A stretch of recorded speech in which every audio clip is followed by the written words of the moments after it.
5년 차에 연봉 6, 7천을 원하시는 거면 1, 2년 차에 받으실 수 있어요.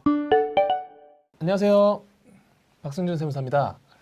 오늘은 평소에 보던 배경하고 좀 다르실 텐데 제가 잘 알고 지내는 노무사님을 초대했습니다. 되게 실력 있는 노무사님이시고 오늘 어렵사리 초대를 하고 오늘 컨텐츠를 조금 만들어 보려고 합니다. 임진석 노무사님 한번 소개 한번 부탁드립니다. 안녕하십니까. 네, 저는 임진석 노무사라고 합니다. 우선은 박승준 세무사님께서 노무사의 뭐 진로나 아니면은 노무사를 진입하고자 하시는 분들의 질문이 많다고 해서 저도 한번 편하게 얘기하고 싶어서 나왔는데 카메라 앞이라 그런지 많이 떨리네요.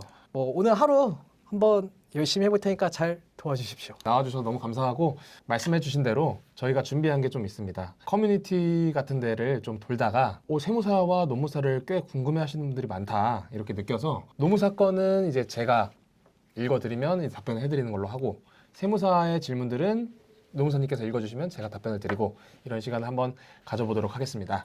커뮤니티를 읽으려고 지금 저희가 좀 찾아보니까 아무래도 직장인들이 제일 많이 가입하는 플랫폼이 블라인드더라고요. 그래서 블라인드에서 몇 개의 글을 좀 엄선을 해서 좀 준비를 해봤습니다. 저희가 먼저 노무사에 관련된 내용들을 읽어드리고 노무사님께서 답변을 해주시면 좋을 것 같습니다. 자, 첫 번째 글인데요. 제목은 노무사 준비라고 되어 있네요. 회사 다니면서 노무사를 합격 가능할까요? 관련 전공도 아니고 완전히 노베 있습니다.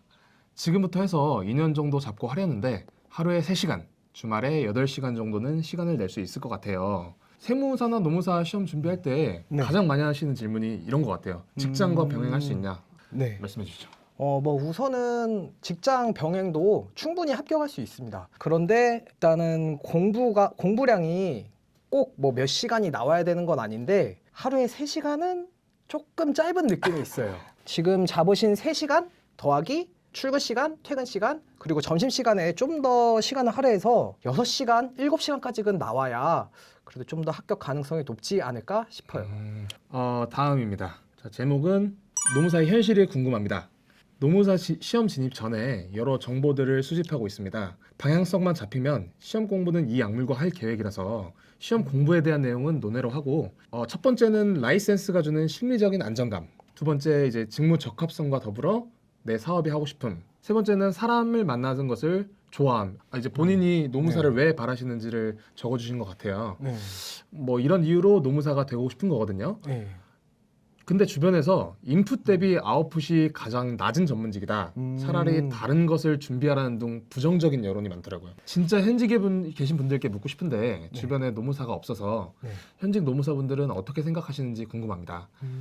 개업 여부와 현재 직업 급여, 워라밸, 기타 등등에 만족하시는지 주변 노무사분들의 상황은 어떤지 자세히 말씀해 주시면 정말 감사하겠습니다. 라이센스가 주는 심리적인 안정감은 어떠세요? 사실 굉장히 이제 실업에 대한 공포는 전혀 없습니다.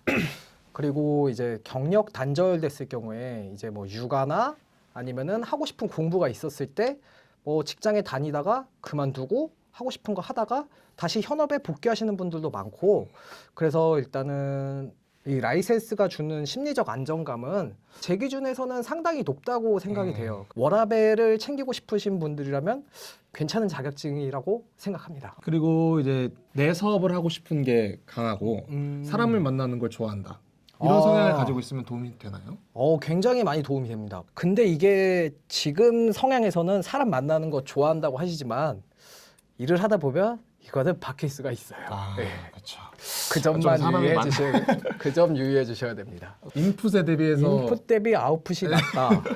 이거는 사실 시험이 요즘에 너무 어려워졌어요. 합격하기가. 제가 붙을 때까지만 해도 1차가 절반 수준까지는 붙는다고 사람들이 많이 말을 했는데 재작년부터 뭐 30% 하더니 이제 작년에는 20%까지 떨어졌거든요. 네네. 그래서 저는 뭔가 취업이나 아니면 뭐 다른 수단으로 이용할 자격증으로는 이제는 좀 적합하지 않다.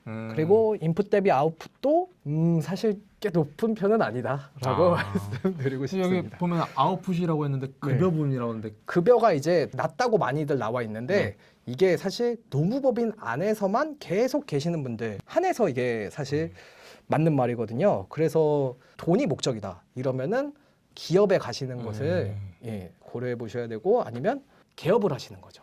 그러면 충분히 뭐 급여는 만족하실 만큼 받으실 거예요. 아, 네. 예. 감사합니다. 자, 다음 질문입니다. 제목은 노무사고요. 내가 노무사에 관심이 있어. 진지하게 해보고 싶은데 그 분야를 너무 모르기도 해. 첫 번째, 개업하지 않고 법인에 들어갔을 때 혹시 연봉이 어떻게 되는지, 그리고 대기업, 외국계 기업 등 인사팀에 들어가는 케이스도 많은지, 또 커리어에 도움이 되는지, 그리고 세 번째는 개인이 생각하는 노무사의 장단점을 하나씩만 알려달라고 하는데, 첫 번째는 개업하지 않고 법인에 들어갔을 때 보통 연봉이 얼마나 정도 되는지. 1년 차 때는 보통 수습 기간이 포함되어 있는데 이때는 최저임금을 받는 기간이에요. 뭐 물론 더 많이 주는 데도 있어요. 수습 기간이라고 해서 꼭 최저임금을 주진 않고 뭐 250만 원까지도 주는 법인도 있는데 뭐 기본적으로 수습 기간에는 최저임금을 받고 수습이 끝나면 한 280만 원에서 한 300만 원 사이 거기를 평균적으로 받고 거기에 이제 인센티브로 법인에서 배정받은 사건의 한 10% 아니면 한 20% 정도를 인센티브로 받으니까 1년 차 때는 한 3천만 원 그리고 2년 차, 3년 차 때는 한 4천만 원에서 5천만 원 사이라고 말씀드릴 수 있습니다. 다른 사기업에 가는 경우도 있죠?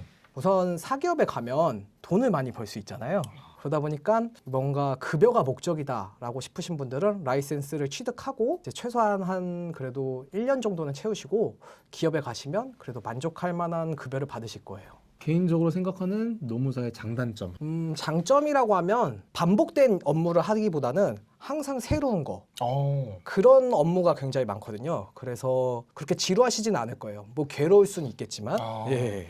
단점은 방금 제가 말씀드린 그 장점에 반대되는 건데 항상 공부를 해야 돼요. 숙제를 해야 되고 그리고 법이라는 게 매년 바뀌다 보니까 본인이 공부해야 되는 그런 라이센스 같아요. 제목은 노무사 근로복지공단 출신이면 업무적으로 좀 메리트 있음? 세무사 국세 출신처럼. 맞아요. 저희도 이제 세무공무원 출신이면 정말 좋은 메리트가 있는데 노무사는 어떤가요? 근로복지공단 출신이면 우선은 급여 관리할 때 4대 보험 관련해서 굉장히 잘 아실 거예요. 노무사 중에서 이제 급여 관리를 많이 하는 노무사라면 근로복지공단이나 건강보험공단, 연금보험공단에도 전화를 많이 하는데 고용보험, 산재보험 이런 업무들을 잘 아실 테니까 뭐 다른 직업보다는 당연히 업무적으로 메리트는 있습니다. 자, 다음 글입니다. 노무사 궁금해요. 노무사로 개업하고 일하면 사람들을 얼마나 자주 만나? 거의 맨날 만나? 또 사람을 응대하는 일이 많겠지? 아무래도. 그리고 요즘 개업하고 시장이 어떤지도 궁금해. 이렇게 글을 남겨주셨는데요. 예, 우선 저는 아직 개업을 안 해서 정확히 말씀드리기는 어렵지만 대부분 채용 노무사 같은 경우에는 한 달에 한 번 정도는 미팅이 있고 자주 만난다고 하면 자주 만난다고 할 수 있고 뭐 별로 많지 않다라고 한다면 많지 않을 수 있죠. 그래서 저는 한 달에 한 번에서 두 번 정도 미팅을 하고 있습니다. 자, 다음 글인데요. 노무사 장점이 궁금합니다. 뻘글일지도 모르지만 너무 간절해서 글을 올려봅니다. 노무사 따면 직장에서 괴롭힘을 안 당할 수 있겠죠? 지금보다는 사람답게 살고요. 이거 좀 마음이 읽으면서 좀 안 좋은데 직장에서 괴롭힘을 당하시는 것 같고 회사 생활이 좀 지치신 분 같아요. 노무사를 따게 되면은 이분이 원하는 것을 조금 이룰 수 있을지. 제 주변 노무사님이나 아니면 저한테 대입했다고 했을 때 이것들은 전부 다 해결이 됩니다. 독립된 업무를 하기도 하고요. 조금 공간적으로 독립된 곳에서 업무를 하다 보니까 대인관계에서 그렇게 스트레스를 받진 않을 것 같아요.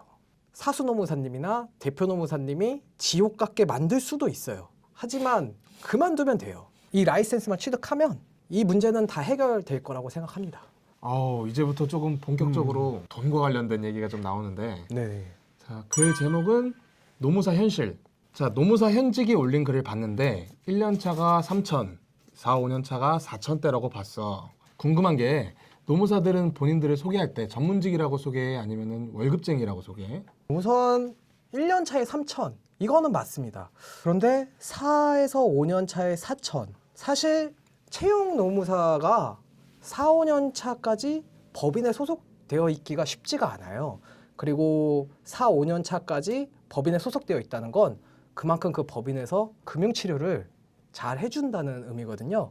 육아 때문에 뭐 근로시간 단축하셔서 한 뭐 오전에 출근하시고 집에 가시는 분일 수도 있어요. 반타임 정도 하고 집에 가시는 분들이라면 뭐 가능합니다. 그래서 뭐 이게 천차만별이지만 4, 5년 차의 4천대는 틀린 정보 같습니다. 자, 그러면 다음 질문은 노무사님은 뭐 어디 가서 나 노무사야 아니면은 나 직장인 월급쟁이야 둘 중에 어떻게 소개를 하시는지. 우선 설문조사 같은 거 할 때는 저의 성격상 제가 좀 뭐 소심할 수도 있는데 저는 그냥 회사원이라고 체크합니다. 그리고 뭐 당연히 구주상 내 본인을 소개할 때는 노무사라고 말을 합니다. 저도 사실은 뭐 근무 세무사를 할 때도 세무사라고 했습니다. 사실 저는 수습을 할 때도 세무사라고 했습니다. 뭐 저희가 홍길동은 아니잖아요. 그렇죠. 네, 세무사면 세무사라고 말을 할 수 있는 거고 노무사면 노무사라고 말을 할 수 있는 거죠. 자, 다음 대목은 노무사 연봉 종결.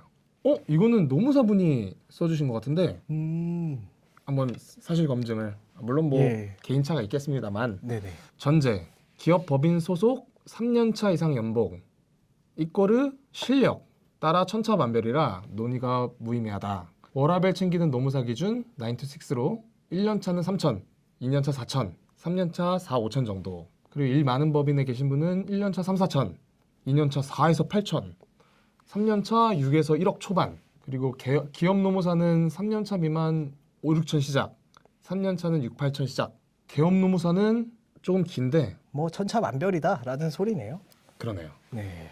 자, 어떻게 생각하세요? 먼저 워라밸을 챙기는 노무사 기준.